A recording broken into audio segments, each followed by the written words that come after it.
Nabi Muhammad belum minta, diberi oleh Allah. Karena itu ketika dilempar bukan hanya dengan kata-kata. Penduduk Taif melemparnya dengan batu, lempar dengan kemarahan, lempar dengan segala hal. Apa kata Nabi? Karena alam nashrah laka sadrak, kata Nabi, ya Rabb. Ketika dua malaikat penjaga bukit mengatakan, angkat tanganmu Muhammad, mud yadaika ilas sama, angkat tanganmu ke langit dan mohonkan kepada Allah supaya kami angkat gunung Taif untuk menghimpit mereka yang tidak punya sopan santun itu. Murka malaikat. Bagaimana Rasulnya dilempar dengan batu, berdarah menetes, bentengnya Zaid bin Thabit luar biasa, tidak mampu menghalanginya. Apa yang terjadi? Nabi, alam nashrah laka sadrak, kalimat mulia mengalir di lisannya. La, mohon jangan lakukan itu. Fa innahum qaumun la ya'lamun, mereka hanya belum mengetahui saja.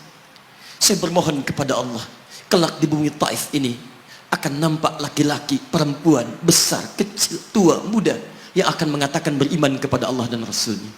Lalu lantas beliau berkata kepada Allah dengan kalimat yang mengalir syahdu, dengan darah yang masih mengucur, dengan kalimat yang berbelas kepada Allah, Ilahi, ila man takiluni, am ila ba'idin yu'limuni, a ila qaribin yu'zini, fa ana radin ya Rab, ma lam taghdab alayya, la hawla wa la quwwata illa billah.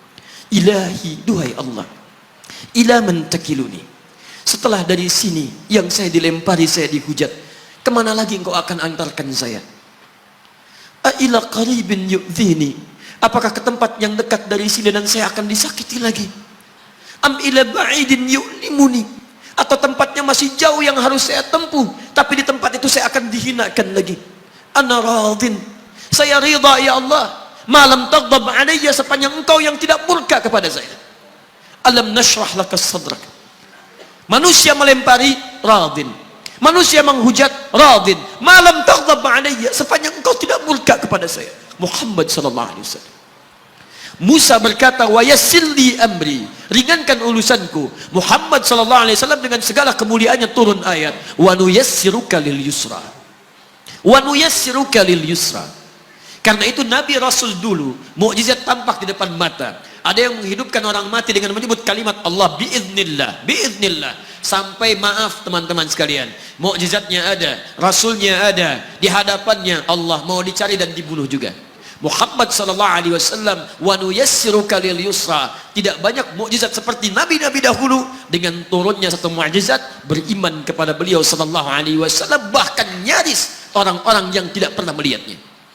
Lihat umat masa lalu, kaumnya Musa, Musanya kelihatan, mukjizatnya bagus, tongkat dilempar jadi ular, tongkat dipukulkan ke batu, keluar 12 mata air. Quran surah kedua ayat ke-60. Apa yang terjadi? Umatnya masih belum mau beriman juga. Nabi Isa alaihissalam masih kelihatan, orangnya ada, nabinya ada, mukjizatnya ada, rasulnya ada, libat luar biasa, mukjizatnya luar biasa, istimewa. Tapi apa yang terjadi? Dicari-cari nabinya mau dibunuh, belum beriman juga. Muhammad sallallahu alaihi wasallam spesial. Perhatikan, kalau orangnya kelihatan Anda yakin, Anda beriman, itu wajar. Muhammad sallallahu alaihi wasallam, ada orang yang tidak pernah melihatnya, tidak pernah menatapnya, mimpi pun belum tentu berjumpa dengannya, tapi mau beriman kepada Muhammad sallallahu alaihi wasallam. Antum pernah melihat Nabi sallallahu alaihi wasallam? Berjumpa dengan Nabi sallallahu alaihi wasallam? Maka beruntunglah antum, karena orang-orang yang beriman kepada Nabi sallallahu alaihi wasallam tanpa pernah melihatnya, itulah orang disebut oleh Nabi sallallahu alaihi wasallam sangat dirindukan oleh beliau. Satu kali beliau duduk dengan para sahabatnya mengatakan, ana mushtaqun bi ikhwani, saya sekarang sedang merindukan saudara-saudara saya. Kata sahabatnya, alasna ikhwanak ya Rasulullah, bukankah kami saudara-saudaramu? Kata Nabi, bal antum ashabi, kalian itu bukan saudara-saudaraku, kalian sahabat-sahabatku. Ikhwani humul ladzina lam yarawni walakinnahum yu'minuna bi, saudara-saudaraku itu adalah orang-orang yang tidak pernah melihatku, tapi mereka mau beriman kepadaku. Jadi kalau Nabi saja merindukan antum, kenapa antum tidak merindukannya? Kalau Nabi menantikan kita di surga, kenapa kita tidak menjemput penantian itu? Karena itulah Muhammad sallallahu alaihi wasallam akan menjemput umatnya di surga dan tidak melangkahkan kaki ke dalamnya sebelum berkumpul umatnya dibimbing beliau oleh sallallahu alaihi wasallam ke surga. Allahumma salli wa sallim wa barik alaihi.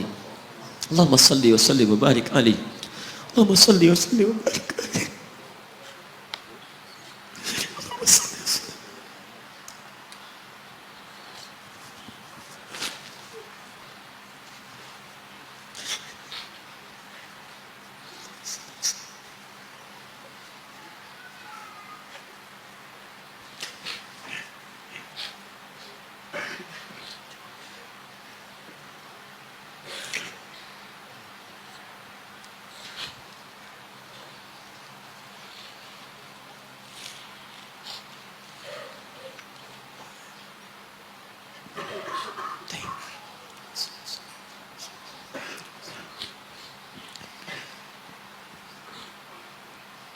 Maka diturunkanlah kemudian hudan yang terakhir. Diharapkan dengan hudan ini mengantarkan semua umat Muhammad SAW yang mau beriman dan mengikutinya ke surga. Karena Rasulnya spesial, umatnya spesial, maka diturunkan di waktu yang spesial dengan petunjuk yang spesial. Quran surah kedua ayat 185. Syahrul Ramadan alladzi unzila fihi al-Quran. Di bulan Ramadan, turunnya bulan Ramadan, bulan spesial. Unzila fihi al-Quran, diturunkan Al-Quran. Apa fungsi Al-Quran itu? Ternyata bukan bacaan biasa, bukan koleksi yang Anda simpan di pinggir-pinggir masjid atau terletak di atas-atas dipan di rumah Anda. Maaf, hudan. Lihat ayatnya. Syahrul Ramadan alladzi unzila fihi al-Quran hudan. Hudan. Petunjuk kita. Sumber kebahagiaan kita. Sumber ketenangan kita. Sumber capaian terbaik alam kubur kita. Dan petunjuk yang akan mengantarkan kita ke surga. Dan hebatnya, kalau yang umat-umat dulu itu terbatas sifatnya, tidak pernah disebutkan linnas. Suhuf Ibrahim wa Musa. Daud untuk kaumnya, Musa untuk kaumnya, Isa untuk kaumnya. Tapi Muhammad sallallahu alaihi wasallam hudannya linnas, untuk semua manusia.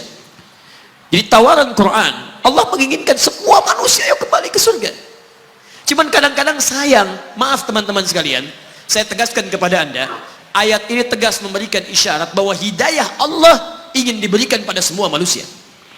Jadi kalau kita lihat keterangan Al-Quran, seharusnya tidak ada satupun manusia yang tidak dapat hidayah. Semua dapat. Cuman masalahnya, ada orang yang diberikan tapi dia tidak mau mengambilnya. Ini masalahnya. Hidayah itu bukan persoalan mendapatkan atau tidak. Persoalannya ketika Allah berikan, Anda mau ngambil atau tidak, itu masalahnya.